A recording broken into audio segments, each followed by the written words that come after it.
If you're tired of the men in your life not understanding what it feels like to be on your period and they think it's just an excuse, or they're like, oh, you're just saying that because you're PMSing and you're hormonal, I want you to explain your cycle to them in this way and see what happens.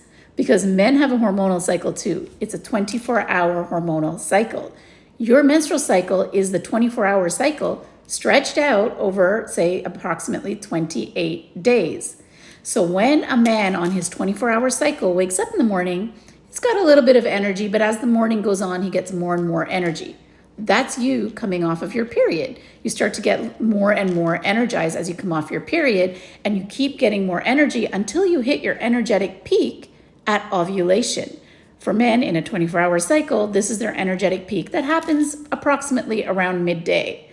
After that point, their energy starts to decline until they get into the PMS phase of their day, which is probably around evening time. And this is when you want to take solitude, you want to reflect on your day, you want to do stuff that's low key, you don't really want to do any work, and you feel agitated, irritated if people are asking you to do things.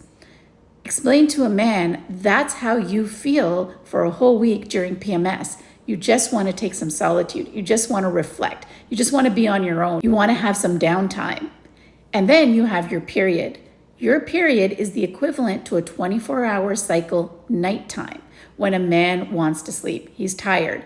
This is what you need during your period. You need rest. If you don't get that rest and you're told just suck it up and move on, it's just your period, it's like telling a man you don't need to sleep. Why don't you just go without sleep for weeks on end, and if it's hard, have some caffeine and keep going, keep pushing yourself through.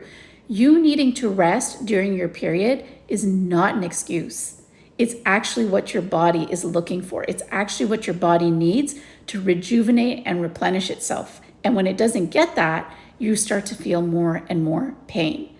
It's important to know this because if you don't know what your own needs are, you can't advocate for yourself and you can't expect anyone else to understand what you're going through. So I want you to explain your cycle to men in this way next time and let me know how it goes.